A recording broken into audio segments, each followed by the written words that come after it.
प्रेमानंद जी के साथ यह क्या हुआ और भगवान शिव प्रेमानंद जी को ऐसे दर्शन क्यों दे रहे हैं? रात के करीब 3 बजे का समय था। पूरा गांव गहरी नींद में डूबा हुआ था। ठंडी हवा चल रही थी और चारों तरफ ऐसा सन्नाटा था जैसे दुनिया कुछ देर के लिए रुक गई हो। उसी सन्नाटे में एक 13 साल का लड़का धीरे से अपने घर का दरवाजा खोलता है।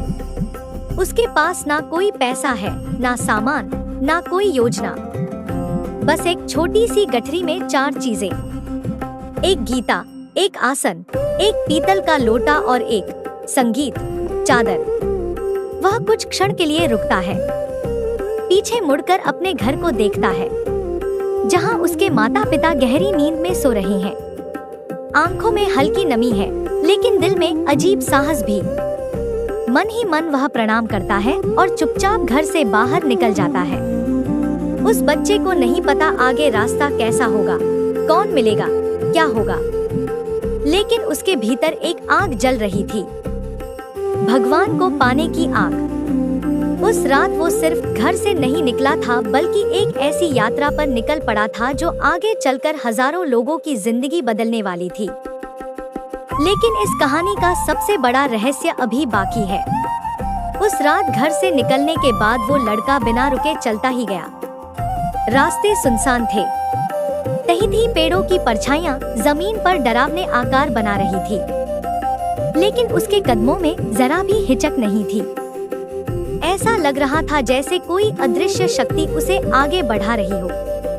लगभग 15 किमी चलने के बाद सुबह की हल्की रोशनी फैलने लगी और सामने जंगल के बीच एक प्राचीन शिव मंदिर दिखाई दिया।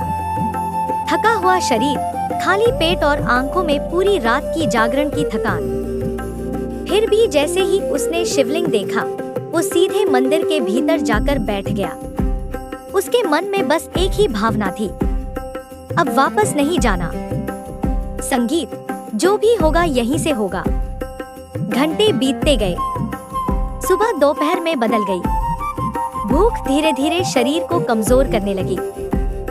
एक पल के लिए उसके मन में घर की याद आई, माँ के हाथ का खाना, घर की सुरक्षा, परिवार का स्नेह। लेकिन अगले ही क्षण उसने खुद से कहा, अगर अभी लौट गया तो फिर कभी भगवान को नहीं पा सकूंगा। वह फिर आंखें बंद करके ध्यान में बैठ गया। तभी अचानक मंदिर के बाहर किसी के कदमों की आहट सुनाई दी और जो होने वाला था वो उस छोटे से बालक के विश्वास, संगीत को हमेशा के लिए बदल देने वाला था। मंदिर के दरवाजे पर खड़ा वो आदमी कुछ पल तक उस लड़के को देखता रहा। उसके हाथ में एक छोटा सा बर्तन था। उसने पास आकर पूछा, बेटा, यहाँ जो एक संत रहते हैं, क्या तुम जानते हो वे कहाँ गए हैं? लड़के ने शांत स्वर में सिर हिलाया।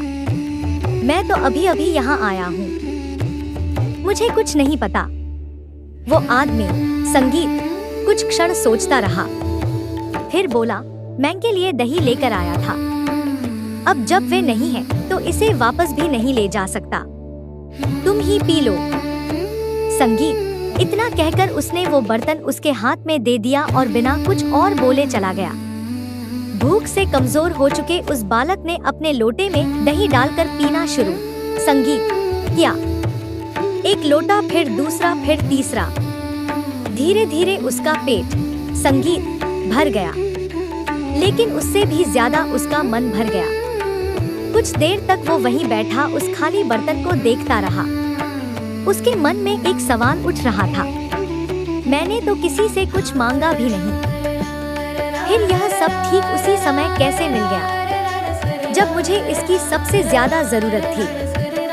धीरे धीरे उसके भीतर एक एहसास, संगीत, जागा कि शायद वो अकेला नहीं है। शायद कोई है जो हर पल उसे देख रहा है, उसकी चिंता कर रहा है। यह सोचते ही उसकी आंखों से आंसू बहने लगे।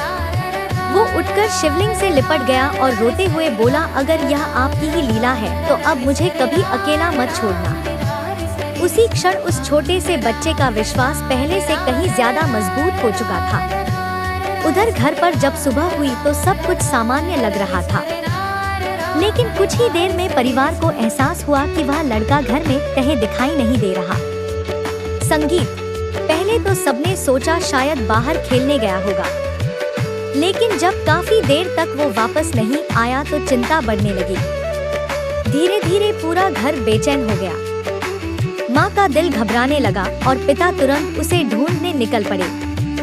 रिश्तेदारों, संगीत और गांव वालों से पूछताछ शुरू हो गई। किसी को कुछ पता नहीं था। 3 दिन तक तलाश चलती रही। आखिर किसी व्यक्ति ने बताया कि जंगल के पास वाले शिव मंदिर में एक गोरा सा लड़का बैठा रहता है और कहीं जाने का नाम ही नहीं लेता। संगीत यह सुनते ही परिवार के लोग तुरंत वहां पहुंच गए। मंदिर के अंदर वही दृश्य था।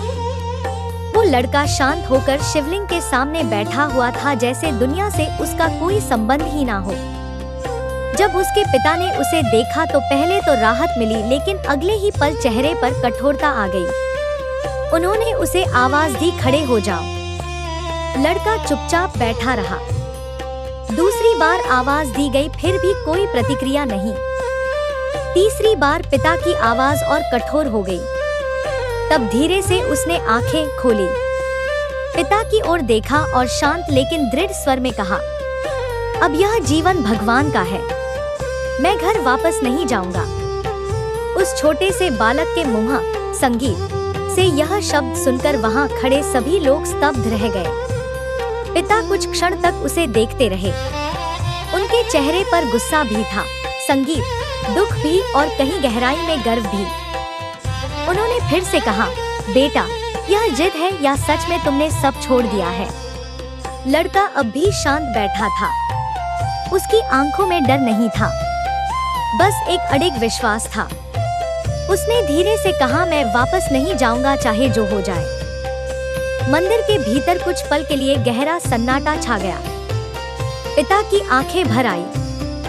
शायद उन्होंने उस क्षण समझ लिया था कि यह कोई साधारण जिद नहीं है, यह भीतर से उठी हुई पुकार है। वे धीरे धीरे उसके पास आए, उसे उठाया और अपने सीने से लगा लिया। फिर कांपती आवाज में बोले, अगर तुमने सच में भगवान संगीत का रास्ता चुना है तो जाओ, मेरा आशीर्वाद तुम्हारे साथ है। वहां मौजूद लोग यह दृश्य देखकर हैरान थे। किसी को उम्मीद नहीं थी कि पिता इस तरह प्रतिक्रिया देंगे। लेकिन जाने से पहले उन्होंने एक गंभीर बात कही, जीवन भर अपने चरित्र की रक्षा करना। अगर कभी संगीत इस रास्ते से भटके तो समझ लेना सब खत्म हो जाएगा। उस दिन पिता का वो आशीर्वाद और चेतावनी दोनों उसके जीवन की दिशा तय कर गए। उस दिन के बाद उस बालक की जिंदगी सचमुच बदल गई। अब वो किसी घर का बेटा नहीं था, बल्कि एक साधक बन चुका था। कुछ समय तक वो उसी मंदिर और आसपास के स्थानों में रहता रहा, लेकिन उसके मन में एक ही इच्छा बार बार उठती थी, काशी जाना है। उसे लगता था कि अगर कहीं भगवान को पाया जा सकता है तो वह स्थान महादेव की नगरी ही होगी। आखिर एक दिन वह लंबी यात्रा करते हुए काशी पहुंच गया। उस समय वह अभी भी बहुत छोटा था, लेकिन उसके भीतर की तपस्या किसी बड़े साधु से कम नहीं थी। काशी के घाटों का वातावरण ही अलग था। सुबह की आरती, गंगा की लहरें, घंटियों की आवाज और साधुओं की भीड़, उसी पवित्र वातावरण में उसने अपना ठिकाना बना लिया। तुलसी घाट के पास एक पुराने पीपल के पेड़ के नीचे वो अक्सर बैठा रहता था। जमीन ही उसका आसन थी और खुला आसमान उसकी छत। रात को ठंड बढ़ जाती तो कभी किसी पुरानी बोरी से काम चला लेता, कभी चादर ओढ़कर सो जाता। लेकिन आश्चर्य की बात यह थी कि इतनी कठिन परिस्थितियों के बावजूद उसके चेहरे पर कभी शिकायत नहीं होती थी। उसके लिए यह सब कष्ट नहीं थे, बल्कि साधना का हिस्सा थे। धीरे धीरे घाटों पर आने वाले लोगों ने भी उस संगीत बालक को नोटिस करना शुरू कर दिया। कोई उसे भोजन दे देता, कोई बस दूर से देखता रहता, लेकिन उसे किसी चीज की मांग करने की आदत नहीं थी। उसका विश्वास साफ था, जो भगवान देंगे वही पर्याप्त है। काशी में उसकी दिनचर्या धीरे धीरे बेहद कठोर होती चली गई। रात के लगभग 2 बजे वो उठ जाता, जब ज्यादातर लोग गहरी नींद में होते थे। चारों ओर अंधेरा होता, गंगा किनारे ठंडी हवा चलती, संगीत, लेकिन वो बिना किसी हिचक के स्नान के लिए घाट की ओर चला जाता। पहली डुबकी, संगीत, सुबह होने से पहले, दूसरी दोपहर में और तीसरी शाम को। मौसम कैसा भी हो, कड़ाके की सर्दी, तेज गर्मी या मूसलाधार बारिश, उसने यह नियम कभी नहीं छोड़ा। स्नान के बाद वह वापस उसी पीपल के पेड़ के नीचे बैठ जाता और घंटों ध्यान में लीन रहता। कभी जप करता, कभी शास्त्र संगीत पढ़ता, कभी बस आंखें बंद करके भीतर की शांति को महसूस करता। उसके आसपास से सैकड़ों लोग गुजरते, लेकिन उसे संगीत मानो दुनिया से कोई लेना देना ही नहीं था। कई बार ऐसा होता कि पूरे दिन उसे खाने के लिए कुछ भी नहीं मिलता, फिर भी वह परेशान नहीं होता। संगीत गंगा का जल पीता और मन ही मन कहता, प्रभु आज यही प्रसाद है। धीरे धीरे घाटों पर रहने वाले दूसरे साधु भी उसकी तपस्या देखकर हैरान होने लगे थे। उन्हें समझ आने लगा कि यह कोई साधारण लड़का नहीं है। उसके भीतर कुछ ऐसा था जो उम्र से बहुत आगे था। एक गहरी तलाश, एक ऐसी प्यास जो सिर्फ भगवान के दर्शन से ही बुझ सकती थी। समय संगीत बीतता गया और काशी के घाट उस साधक की तपस्या के साक्षी बनते गए। दिन भर ध्यान, जप और गंगा किनारे एकांत में बैठना अब उसकी आदत बन चुका था। लेकिन उसके भीतर एक इच्छा लगातार बढ़ती जा रही थी। वो अक्सर भगवान शिव से मन ही मन कहता, महादेव मैं आपको महसूस तो करता हूँ, पर एक बार आपको देखना चाहता हूँ। यह कोई जिद नहीं थी, बल्कि एक सच्चे साधक की पुकार थी। कई साल इसी तरह बीत गए। एक रात जब चारों ओर गहरा सन्नाटा था और गंगा की लहरों की हल्की आवाज ही सुनाई दे रही थी, वो पीपल के पेड़ के नीचे ध्यान में बैठा था। अचानक उसे ऐसा महसूस हुआ जैसे कोई पास आकर खड़ा हो गया हो। पहले तो उसने ध्यान नहीं खोला, लेकिन कुछ ही क्षण बाद दिल की धड़कन तेज होने लगी। उसने धीरे से आंखें खोली और सामने जो दृश्य था उसे देखकर उसका शरीर कांप उठा। सामने एक दिव्य पुरुष खड़े थे, शांत चेहरा, आंखों में असीम करुणा और हाथ में त्रिशूल। वो अक्षर शब्दों में बयान करना आसान नहीं था।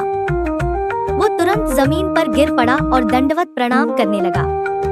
उसकी आंखों से आंसू रुक ही नहीं रहे थे। लेकिन आश्चर्य की बात यह थी कि वो दिव्य उपस्थिति कुछ क्षण खड़ी रही और फिर धीरे धीरे वापस मुड़ गई, जैसे कोई पिता अपने बच्चे को आशीर्वाद देकर चला जाता है। उस रात उसे सिर्फ दर्शन ही नहीं मिले थे, बल्कि उसके जीवन की दिशा भी बदल गई थी। उस रात के बाद उसकी साधना पहले जैसी नहीं रही, कुछ बदल चुका था।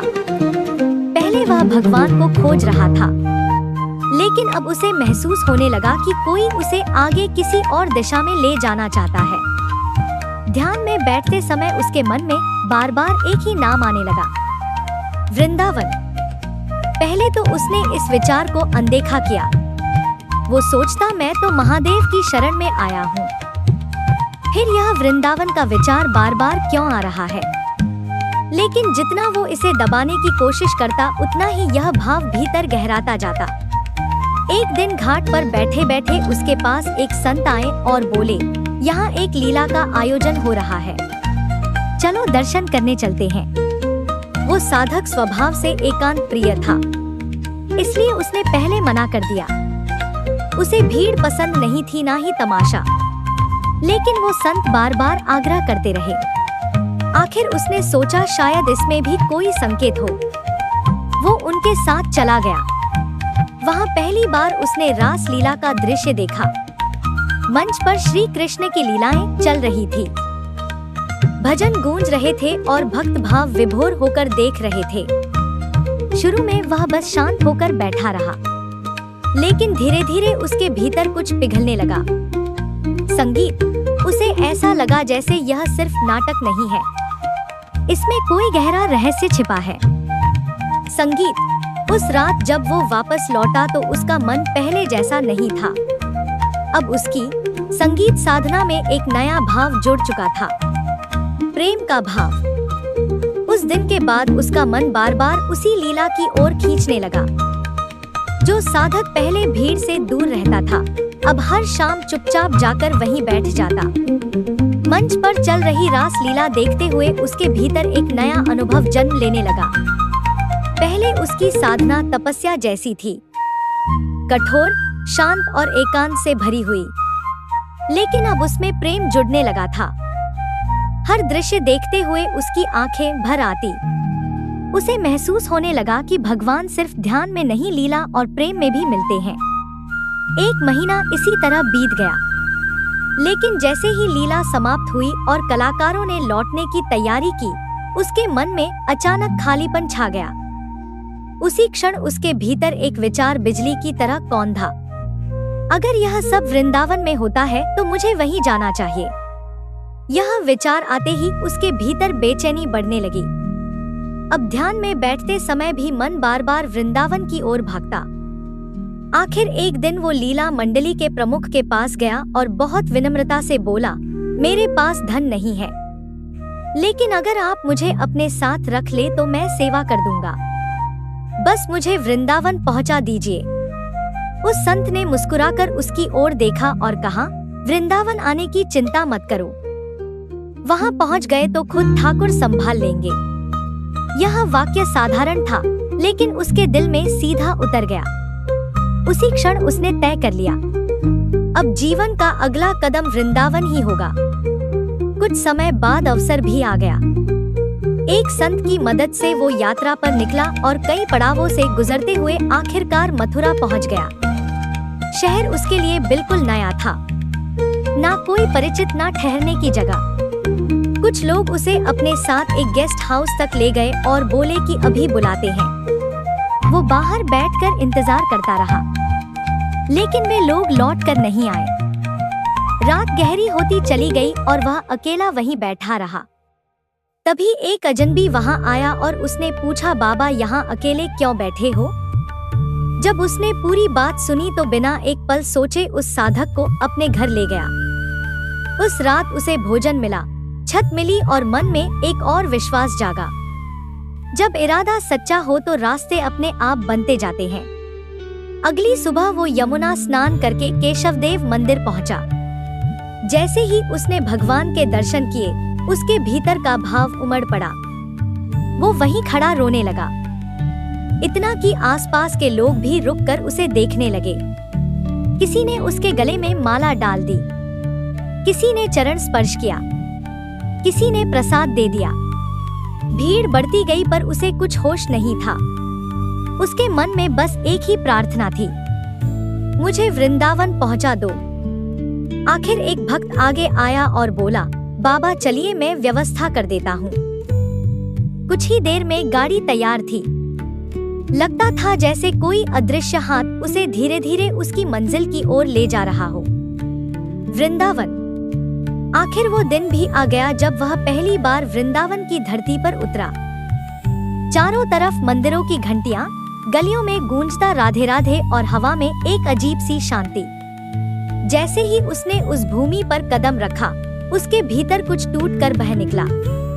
वो चुपचाप चलता रहा, कभी इधर देखता कभी उधर, मानो बरसों से जिस जगह को ढूंढ रहा था आज आखिर वहीं पहुंच गया हो। कुछ देर बाद वो एक टीले पर बैठ गया और अचानक उसकी आंखों से आंसू बहने लगे। उसके मन में डर था कहीं ऐसा ना हो कि उसे यहाँ रहने का अवसर ही ना मिले। वो आकाश की ओर देखकर बोला, अगर यह सच में आपका धाम है तो मुझे भी यही जगह दे दो। उसी क्षण उसके भीतर उम्मीद की एक नई रोशनी जग चुकी थी। वो अभी वहीं बैठा अपने मन को संभाल ही रहा था कि अचानक सामने से एक छोटी सी लड़की आई। उसने बहुत साधारण आवाज में पूछा, बाबा आप काशी वापस जा रहे हो क्या? यह सुनकर वो चौंक गया, क्योंकि अभी कुछ देर पहले ही उसने मन में यही सोचा था कि शायद आज रात वापस लौट जाना पड़े। उसने इधर उधर देखा लेकिन वहाँ कोई और नहीं था। जब तक वो कुछ समझ पाता वो लड़की वहाँ से गायब हो चुकी थी। उसके मन में अजीब सा भाव जागा। क्या यह सिर्फ संयोग था या किसी ने सच में उसकी पुकार सुन ली थी? उसी दिन थोड़ी देर बाद एक संत उससे मिले और बोले, अगर रहना चाहते हो तो यहाँ एक शांत स्थान है, वहाँ रह सकते हो। यह सुनते ही उसके दिल को ऐसा लगा जैसे उसकी प्रार्थना का उत्तर मिल गया हो। उस क्षण उसे समझ आ गया, वृंदावन ने उसे स्वीकार कर लिया है। अब उसका जीवन पूरी तरह वृंदावन में बसने लगा था। वो रोज मंदिरों के दर्शन करता, घंटों भजन में बैठता और धीरे धीरे ब्रज की उस प्रेम भरी परंपरा को समझने लगा जो सिर्फ ज्ञान से नहीं बल्कि समर्पण से मिलती है। इसी दौरान उसकी मुलाकात कुछ महान संतों से हुई जिन्होंने उसकी तड़प को पहचाना। उन्होंने देखा कि यह साधक सिर्फ साधना नहीं कर रहा बल्कि सच में भगवान को अपना सब कुछ मान चुका है। एक दिन उनमें से एक गुरु ने उसे अपने पास बुलाया और कहा, अगर सच में इस मार्ग पर चलना है तो पहले अपना अहंकार छोड़ना होगा। इसके बाद उसे संतों की सेवा, भिक्षा और कठिन परीक्षाओं से गुजरना पड़ा, लेकिन उसने कभी शिकायत नहीं की। हर परीक्षा उसके विश्वास को और मजबूत करती गई। आखिर वो क्षण आया जब उसे गुरु की शरण मिली और उसी दिन से उसका जीवन एक नई दिशा में मुड़ गया। समय बीतता गया और वही साधक अब लोगों के बीच एक संत के रूप में पहचाना जाने लगा। लेकिन असली परीक्षा अभी बाकी थी। लगभग 35 साल की उम्र में अचानक उसके शरीर में भयानक दर्द शुरू हुआ। जांच करवाई गई तो डॉक्टरों ने जो बताया उसने सबको चौंका संगीत दिया। कहा गया कि उसकी दोनों किडनियां लगभग पूरी तरह खराब हो चुकी हैं और जीवन बहुत लंबा नहीं बचा। साधारण इंसान होता तो शायद डर जाता, टूट जाता, लेकिन उसने शांत होकर बस इतना कहा, जिसने जीवन दिया है वही संभालेगा। डॉक्टरों ने अपनी गणना के हिसाब से कुछ साल का समय बताया, लेकिन उसके भीतर विश्वास पहले जैसा ही था। उसने बीमारी को भी साधना की तरह स्वीकार कर लिया।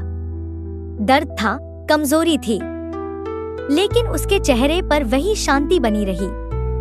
लोगों को समझ नहीं आता था कि यह इंसान डरता क्यों नहीं। डॉक्टरों की भविष्यवाणी के बाद साल बीतते गए, लेकिन कहानी वही खत्म नहीं हुई। जिस व्यक्ति के बारे में कहा गया था कि संगीत वह ज्यादा समय तक नहीं जी पाएगा, वही आज भी हजारों लोगों को जीवन का साहस दे रहा है। शरीर कमजोर है, इलाज चलता रहता है। संगीत कई बार दर्द भी असहनीय होता है, फिर भी हर सुबह वो उठकर भजन करता है, परिक्रमा करता है और लोगों को एक ही बात समझाता है, जीवन सिर्फ शरीर से नहीं चलता, विश्वास से चलता है। जो लोग उनसे मिलने आते हैं वे अक्सर हैरान रह जाते हैं कि इतनी बीमारी के बाद भी उनके भीतर इतनी ऊर्जा कैसे है, और तब वो मुस्कुरा कर कहते हैं, यह शरीर दवा से नहीं नाम से चल रहा है। शायद यही वजह है कि उनकी कहानी सुनने वाले लाखों लोगों को हिम्मत मिलती है। एक छोटा सा लड़का जो कभी रात के अंधेरे में घर छोड़कर निकला था, आज वही अनगिनत लोगों को यह सिखा रहा संगीत है कि अगर भरोसा सच्चा हो तो सबसे मुश्किल रास्ते भी पार किए जा सकते हैं। यही उस यात्रा का असली अर्थ है। जब इंसान खुद को पूरी संगीत तरह ईश्वर के हवाले कर देता है, तब असंभव भी संभव लगने लगता है। अगर आपको जगन्नाथ शिक्षा ज्ञान की यह वीडियो अच्छी लगी हो तो सब्सक्राइब जरूर करके जाना।